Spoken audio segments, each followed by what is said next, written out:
There was a man with a bad heart, a telephone number scribbled on a cash register receipt, and a corpse on the other side of town. But I couldn't see the connection between them until I realized that they were all tied together by the same long rope worth $30,000. From the pen of Raymond Chandler, outstanding author of crime fiction, comes his most famous character as CBS presents The Adventures of Philip Marlowe.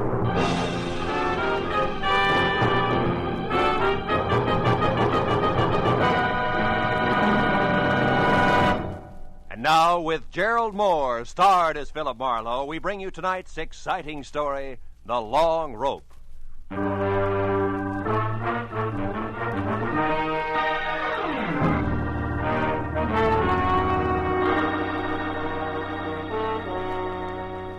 I'd finally wound up a sour case in which I'd been kicked around, disillusioned, and shortchanged. And in my book, a routine like that calls for relaxation. So I'd spent the morning sleeping and the afternoon in a Turkish bath, being worked over on the table by Nick Takalakis, a non-talking masseur who untied knots in more muscles than I thought I had. He was trying to tear loose my Achilles tendon when the phone rang.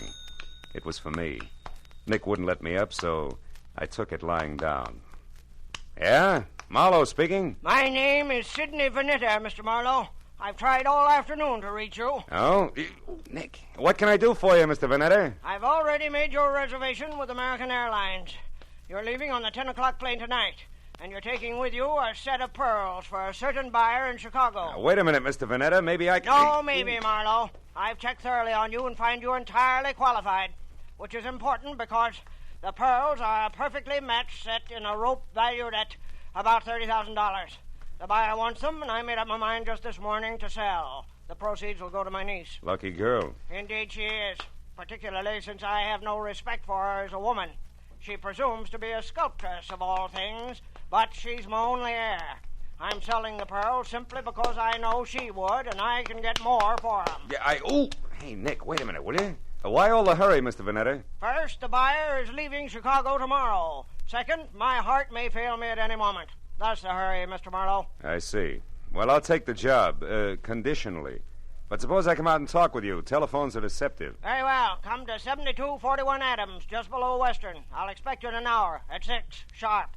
Side door will be open, so let yourself in. Sounds like you're alone out there. I am. I just fired my nurse, a Miss Drew, and as stupid a woman as the earth was ever cursed. But I shouldn't get excited about it. I've engaged a new one, due here at 5:30, but who will no doubt be late. So as I say, Marlowe, when you get here, just let yourself in. Goodbye. Goodbye. Well, Nick, you better hurry it up. I gotta see a man about a rope worth $30,000. Yeah, that's right. A rope worth $30,000.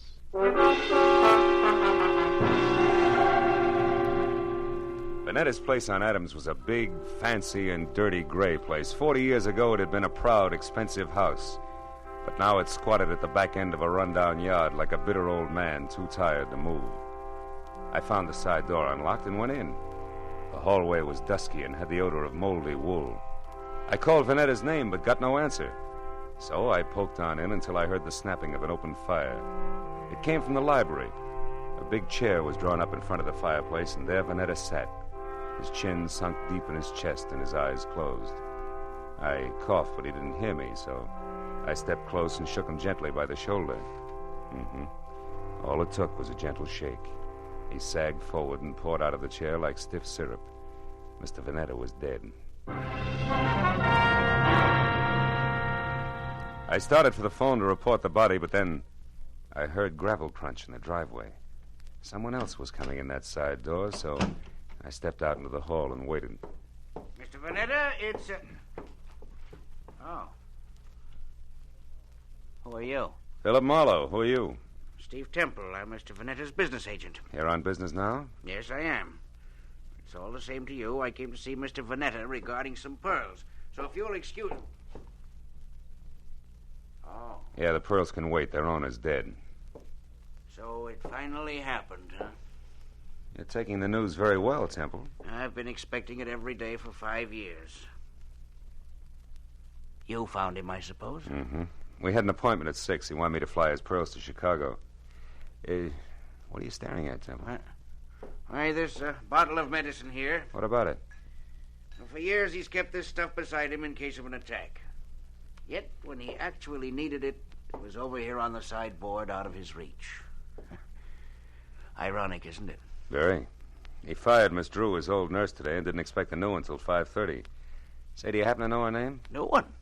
You mean he's engaged a new nurse? That's right. She's an hour late already. Yeah. Well, for once, that doesn't matter to Mr. Vanetta. Say, Temple, are you acquainted with his niece? Vivian Russell? Mm-hmm. Of course. She's a sculptress. There's a studio out on Fountain, near Bronson, I believe. She was to get the proceeds from the pearls. Well, I assumed that, although nothing was ever said. She's his only heir. Where would those pearls be now?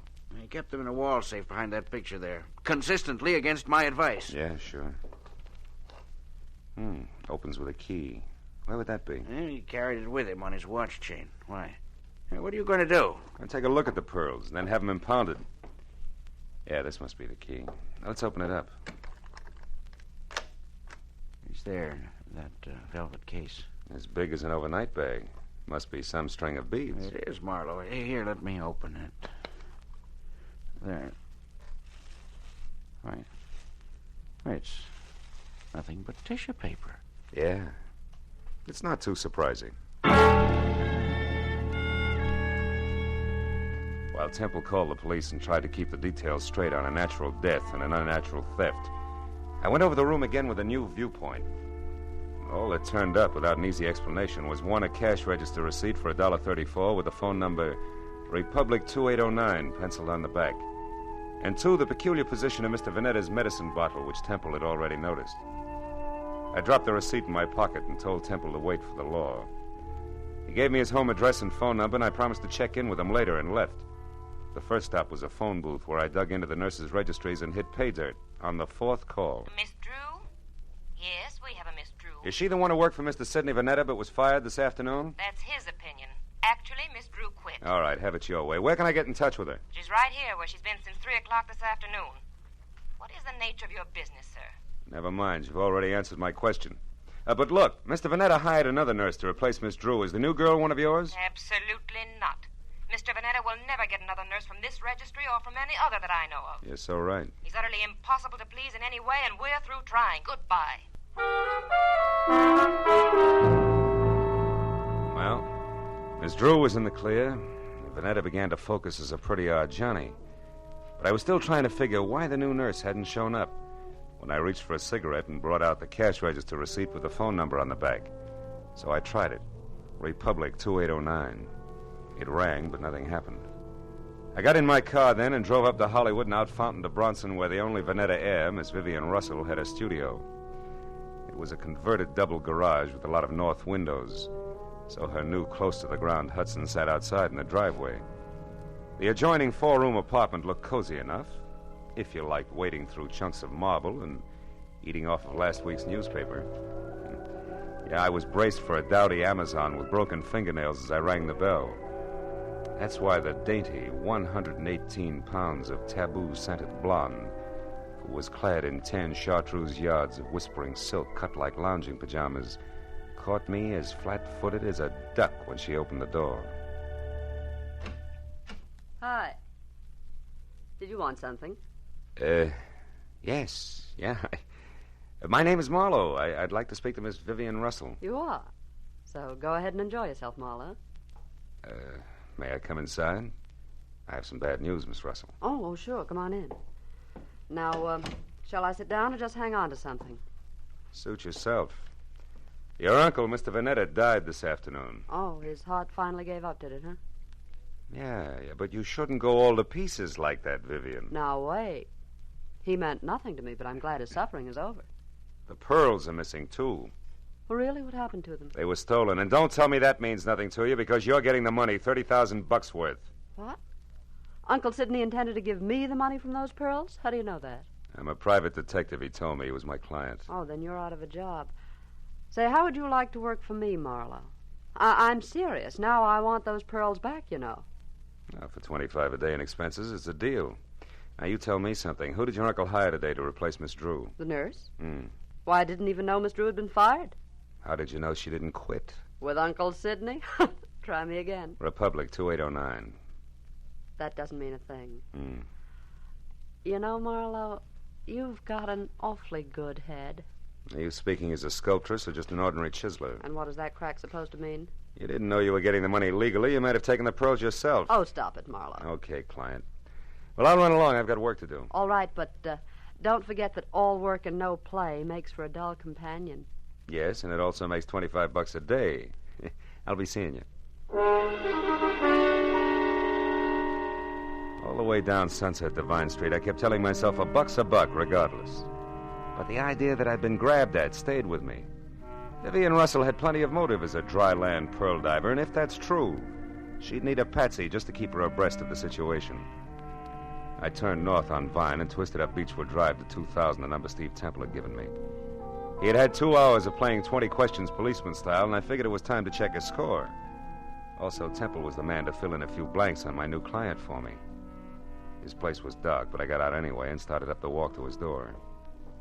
I'd gone about a dozen steps into a tunnel of overhanging shrubs when I heard it. Psst. Hey, you. I turned as a man stepped out onto the walk and came toward me slowly. He was tall, wiry, with a thin, arrogant face that sneered out from under an expansive forehead big enough for 3 sets of eyebrows. All shaggy. We're gonna have a talk, Mr. Temple. Hey, you're not Temple. Now we both know that. I'm a friend of his. What do you want with Temple? I've got a message for him, but it's personal. Who from? Like I say, it's personal, mister. I'll be back later. Come here. I said I'm a friend of Temple's. If you got a message for him, I'll see that he gets it. Well, okay, then. Tell him that some of his friends are too blasted nosy. Go! The guy with the forehead had a great left jab and a pair of hurdler's legs, and by the time I untangled myself from the brush and got out on the walk again, he was gone. Well, I knew it was a waste of time, but I tried Temple's doorbell twice before I went back to my car. Nothing made sense, except that somebody who knew his way around had stolen a long rope of pearls, and somewhere in the city was a nurse who hadn't shown up on a new job. Beyond that, it was all question marks. Well, I drove down to the filling station on the corner and went inside to the phone. I started to call police headquarters, but instead dropped the nickel in and dialed Republic 2809 again, just on a hunch.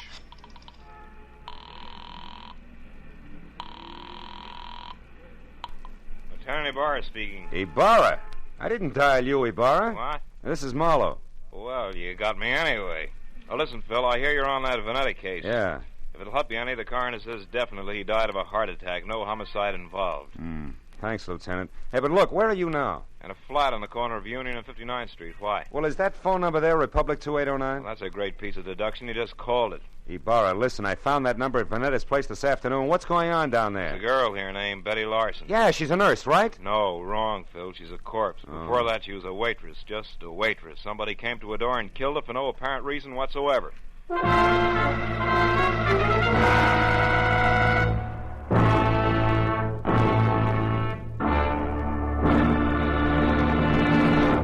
In just a moment, we will return to the second act of The Adventures of Philip Marlowe. But first, Jack Benny will be along on CBS tomorrow night with one of his funniest shows ever.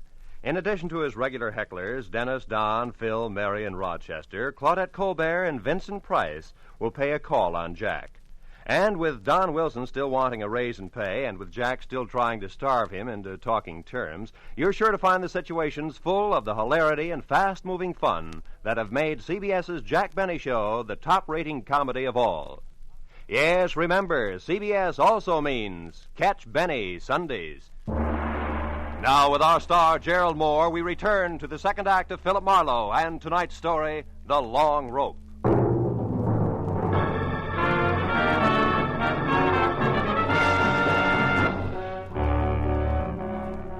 It was 40 minutes of thick stop-and-go traffic from the time I quit talking to Ibarra until I pulled up near the 4 stories of faded, sagging tenement on the corner of Union and 59th. But even then, the crazy question that had been weaving in and out of my mind like a 2 a.m. drunk looking for the way to go home was still with me.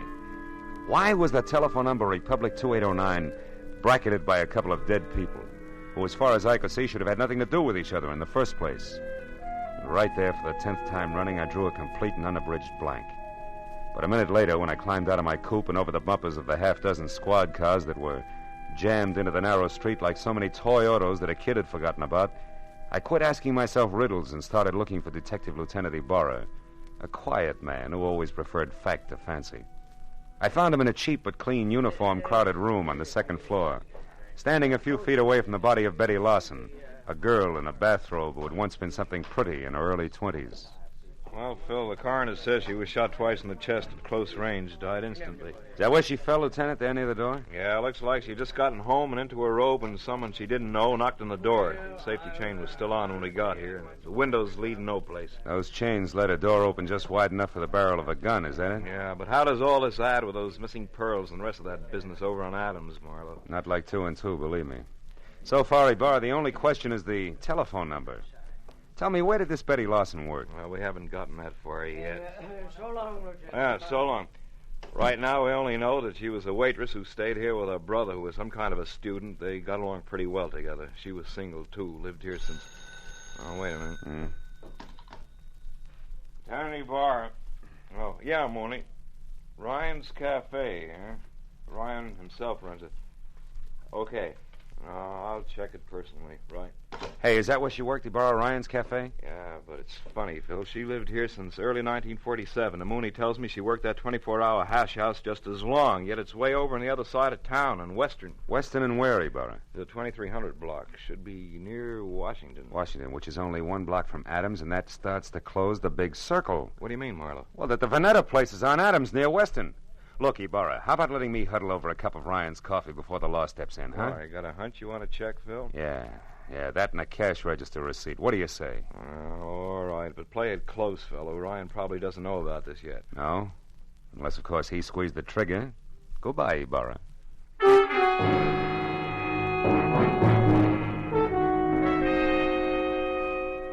I was a half hour getting over to Ryan's Cafe on Western, which turned out to be a lot of steamed-over plate glass, bragging about a 40-cent hot roast beef sandwich in 2-foot-high white chalk letters. And inside, the motif was the same. Everything that Mr. Ryan sold was a bargain. I slid onto a shaky stool opposite a cash customer who was something dirty in a torn overcoat buried deep in a handicapper's sheet and coffee. He looked up once, grinned no teeth at me, then hollered for Ryan in the kitchen, who said that he only had 2 hands and would be out in a minute. But before those 60 seconds ran out, I looked around, and over in a corner, in a collection of trash piled next to a broom, I saw a very welcome piece of paper. It was a brother of the cash register receipt that I'd found on Sidney Vanetta's desk, the one that had tied Betty Lawson's murder onto the rope of pearls. I turned back to the counter just as Ryan started toward me. He was a little bigger and a little better looking than the average ape, and on his right arm, under thick, coarse black hair that was long enough to braid, there was a tattoo of a dancing girl who, if Ryan ever shaved about his wrist, would freeze to death. What'll it be, mister? Coffee? Yeah, and a little information. You know Sidney Vanetta, Ryan? That screwball with a bump ticker over on Adams? Yeah, I know him. Why? What's up? His time on Earth, for one thing, he's dead. Too bad. Should have taken it easier. Cream? No, pearls. What'd you say? Nothing. Ryan, who brought that tray up to the Vanetta place this afternoon? I did. Sure it wasn't Betty Lawson? I'm positive. None of the girls would go near that place. Vanetta was hard to get along with. Now you tell me something. What are you, mister? Newshound, collection man, or cop? Getting warm, Ryan. I'm a private detective named Marlowe. I'm thrilled. Good night. Before I finish my coffee? Before I throw you out. I don't like too many questions. Not even easy ones, huh? Like who murdered Betty Lawson? Betty's dead? Yeah. Over in her flat on 59th Street, shot twice with a .32. When'd you last see her, Ryan? A couple of hours ago when she quit for the night. Marlowe, the cops got any idea who did it? I don't know. Right now they're looking for a boyfriend. You're crazy. Betty didn't have a boyfriend. Outside of you? Outside of me. So I'm going over to straighten them out now. Mitchie! Mitchie! Yeah? Get out here and take over. Okay. I gotta move fast. No, you don't, Ryan. Betty's dead, remember? Yeah, but whoever did it ain't. Now, don't try to stop me, Marlowe. You'll get hurt. Look, Ryan, why don't you play smart and... what's the use? Go on, start running. You won't get very far.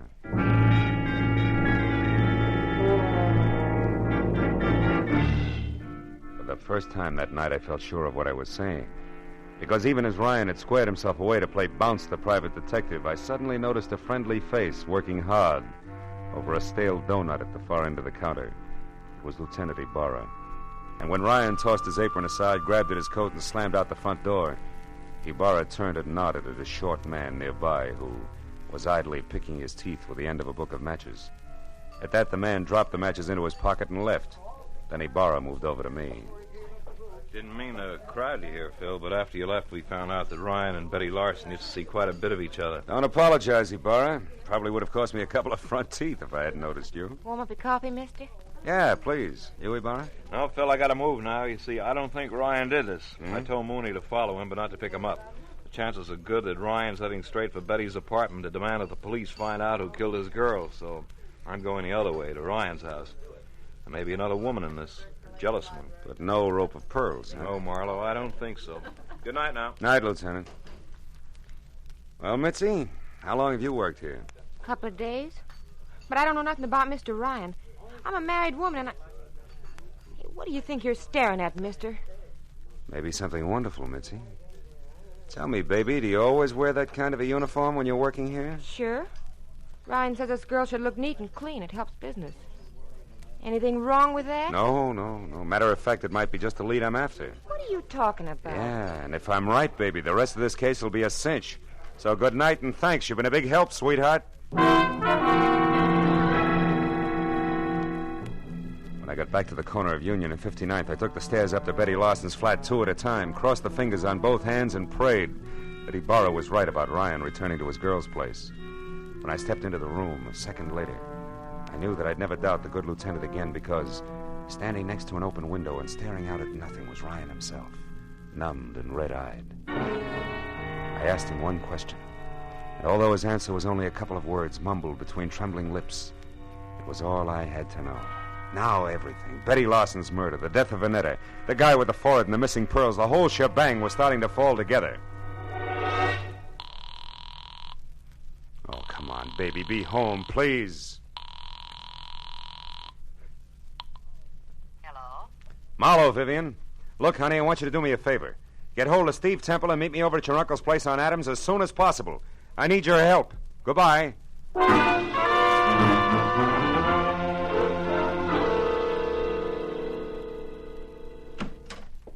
Marlowe, what took you so long? I understood you needed our help and in a hurry at that.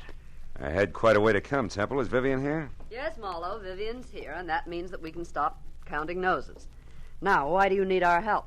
Catch someone who stole once and murdered twice? Murdered twice? That's right. You know, it's my guess that whoever stole that rope of pearls also moved Vanetta's medicine out of reach when his heart started skipping beats. Can you prove that? No, I can't. But it doesn't matter, really, because the guilty one also killed a party named Larson. And when you pay for one, Vivian, you paid for them all. I don't follow you, Marlowe. Who are you talking about? I'm not sure, but this much is certain. Vanetta called me at 5. When I got here at 6, he was already dead and the pearls were gone.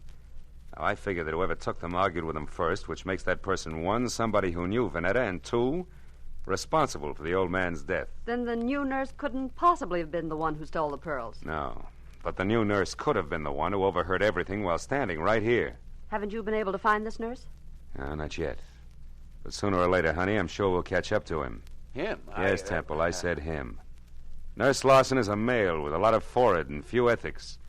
The person you killed was his sister Betty, a waitress. And don't move, Temple, or I'll be glad that I was forced to put holes in you. Temple's the one? He stole the rope of pearls? Yeah. But this Nurse Larson who saw him do it got in touch with him, right, Temple? It was filthy blackmail. But you were going to stop by a filthier murder, and you almost did. Because somehow or other you got the right room in the right house on Union and 59th, but the wrong party. Isn't that about it, Temple? Yes, Marlowe. That's about it. Oh, leave me alone, Temple. Now, Marlowe, you don't shoot me without going through Vivian first. Dear Vivian, Sidney's precious niece was going to have the pearls all to herself. Don't move, Marlowe. It'll cost Vivian her life if you do. I doubt that very much, Temple. Larson. That's right. Joe Larson, forehead and all. Now, you, Temple, step away from that girl or I'll tear you to pieces. No, Larson, no. Now, we can still do business like you said in that note you sent me. I'll split with Shut up. You forget 2 things, Temple. First, you tried to kill me. And second, you did kill my sister. Now, why don't you run for it? Or are you afraid? Which is it? Come on, Temple, talk. I am afraid.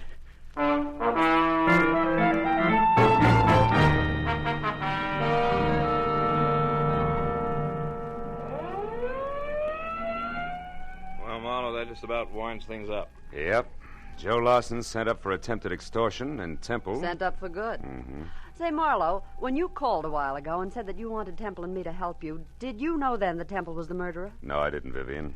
Then I only knew that whoever had killed Betty Lawson had mistaken her for the new nurse, and that the actual nurse was Betty's brother, Joe. Where'd you get hold of that, Phil? Well, it started in Ryan's Cafe, Barra, just after you left. I had nurses on the brain, I guess.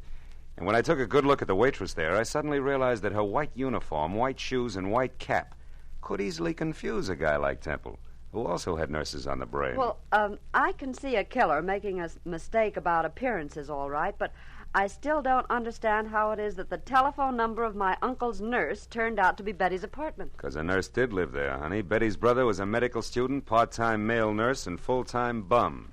You see, Ryan, who brought food to Uncle Sidney, knew that he needed a new nurse, and he sold him on the idea of Joe Lawson, because he wanted his girlfriend's brother to have a job. Oh, I get it. Say, I know what I'm going to do with those pearls. Sell them? To the highest bidder. Oh, no, I'm going to break up that set. Break up the set. Yeah, I'd like very much to get a pair of earrings out of them. Oh, and for each of you, a set of cufflinks. Good night, gentlemen.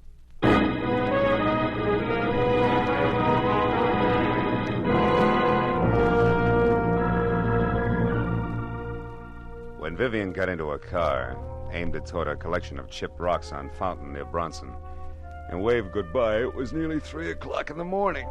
No. After I said so long to Ibarra and started back to my apartment on Franklin, an idea hit me for the first time. A pearl is the result of the irritation of an oyster, a disease. And when you string a lot of diseases together, the result is frequently a plague. But it's from plagues like that I make a living. That's what I get for reading books.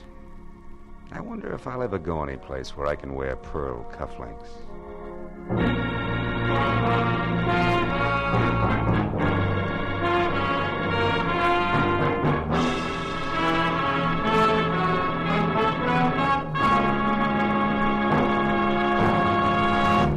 The Adventures of Philip Marlowe, created by Raymond Chandler, stars Gerald Moore and is produced and directed by Norman MacDonald. Script is by Mel Donnelly, Robert Mitchell, and Gene Levitt.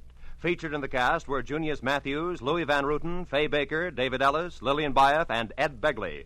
Lieutenant Detective Ibarra is played by Jeff Corey. The special music is by Richard Orant. Be sure and be with us again next week when Philip Marlowe says... A corpse that wouldn't stay dead, a pistol with a silencer on it, and a fortune in a black satchel spelled death for the big city boys when they finally got together in lonesome Arizona. Population 802.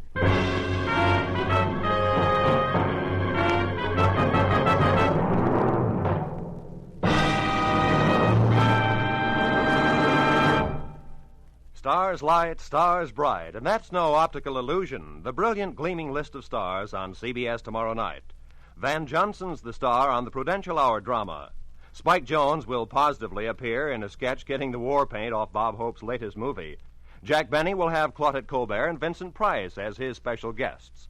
Amos and Andy, Dashiell Hammett, Sam Spade, and Lum and Abner are the next bright stars in line. Then Helen Hayes, First Lady of the Stage, starring on her Sunday night Electric Theater, followed by Hollywood's own Eve Arden in the wonderfully comic series Our Miss Brooks. In the next to closing, another bright comedy, Life with Luigi, and the whole star lineup, topped off by the world's most brilliant addlepates, the experts on It Pays to Be Ignorant. Jack Benny's program will come to you over all of these same stations, and the others in this vast array of stars will be heard over most of them. Top writers, top directors, and top stars of American show business come to you on CBS. Now, stay tuned for Gangbusters, which follows immediately. This is Roy Rowan speaking for CBS, the Columbia Broadcasting System.